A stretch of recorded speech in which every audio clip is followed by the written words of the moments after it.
तो दोस्तों मैंने हरिद्वार जाने की तैयारी कर ली है और मैंने अपनी गाड़ी में पेट्रोल बिल्कुल फुल करवा लिया है ताकि रास्ते में पेट्रोल की कमी ना पड़े। इसलिए मैंने टंकी फुल करवाई है और मेरी गाड़ी में पेट्रोल आया है 10 लीटर, जो कि दिल्ली की रेट में रहने वाला है 1080 रुपये का। अब देखते हैं ये कितने किलोमीटर चलेगी और कितने पे ये ख़त्म हो जाएगा। फिर मैंने मैडम को पैसे दिए और फिर मैंने वहाँ से निकलने की कोशिश की, फिर निकल गया। फिर निकलते निकलते रास्ते में भूख लग गई मुझे। फिर मैंने एक अच्छे से रेस्टोरेंट देखा, वहीं पे रुक गया।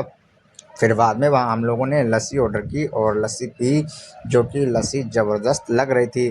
पर हमारे कुछ दोस्त कह रहे थे कि ये लस्सी नहीं दही है, क्योंकि उन्होंने पहली बार पी थी तो उन्हें पता नहीं था। लेकिन मैंने उन्हें पीते ही बता दिया कि ये लस्सी है, वो भी ज़बरदस्त लस्सी है, एकदम मस्त लग रही थी और उसे पीने के बाद स्वाद आया। फिर मैं वहाँ से निकला और सीधा हरिद्वार पहुँच गया। हरिद्वार पहुँचते ही बड़ा अच्छा व्यू लगा। फिर हमने वहाँ पर फ़ोटो लिए और वीडियो शूट करी और फिर वहाँ से जल्दी जल्दी निकलने की कोशिश की। फिर निकलते ही रात हो चुकी थी काफ़ी। फिर हम लोगों ने आगे चलते ही एक रूम ले लिया, जो कि रूम मिला था मुझे 1500 रुपये में 12 घंटे के लिए। वहाँ भी सारी फैसिलिटी थी पहले से ही।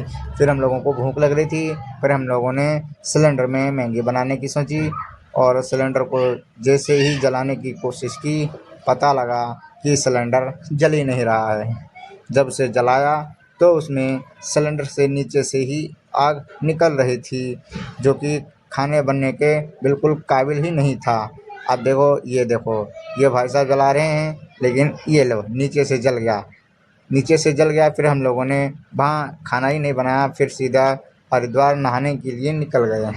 निकलते ही हम लोग चलते चलते आधे रास्ते में ही पहुँचते और पहुँचते ही फिर हम लोगों को भी भूख लग रही थी। लेकिन हम लोगों ने सोचा कि पहले वहाँ पर जाके स्नान करेंगे, उसके बाद ही कुछ खाएंगे। फिर हम लोग वहाँ से रास्ते से निकलते निकलते मार्केट से होते हुए आखिरकार में वहाँ पहुँचने ही वाले थे। फिर हम लोगों को पहले पार्किंग ढूंढी, पार्किंग में ढूंढते ही बाइक को पार्क करा और पार्क करते ही फिर हम लोग वहाँ से निकलने लगे। निकलते निकलते हम लोग हर की पौड़ी की तरफ पहुँच गए। हर की पौड़ी से ऊपर से देखा नज़ारा, भाई साहब इतनी पब्लिक, बहुत ढेर सारी पब्लिक। और बाहर का व्यू गंगा जी का बिल्कुल ज़बरदस्त था। एकदम गंगा जी मस्त लग रही थी, अपने अच्छे भाव से बह रही थी। ऐसा लग रहा था जैसे कि यहीं रह जाऊं, इतनी गर्मी हो रही है दिल्ली में, यहीं रहने का मन कर रहा था। एक तो ठंडा इलाका, ऊपर गंगा गंगा मैया का बिल्कुल शीतल जल, मन कर रहा था अभी डुबकी मार दूं। लेकिन अभी मैंने कपड़े पहन रखे थे, फ़ोन भी था और पैसे भी थे, इसलिए हम लोगों ने अभी डुबकी नहीं मारी। और फिर हम लोग नीचे गए। नीचे जाने के बाद वहीं पर देखा एक अच्छी सी लोकेशन और वहीं पे कपड़े वपड़े निकाले। फिर हम लोग सीधा नहाने लगे। नहाने के बाद फिर हम लोग वहाँ से निकल गए आगे की ओर।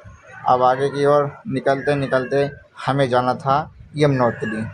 अब यमुनोत्री से जाने से पहले ही बड़े अच्छे अच्छे पहाड़ पड़ रहे थे, तो हम लोगों ने उन पहाड़ों को अनदेखा कर दिया और फिर आगे बढ़ते रहे।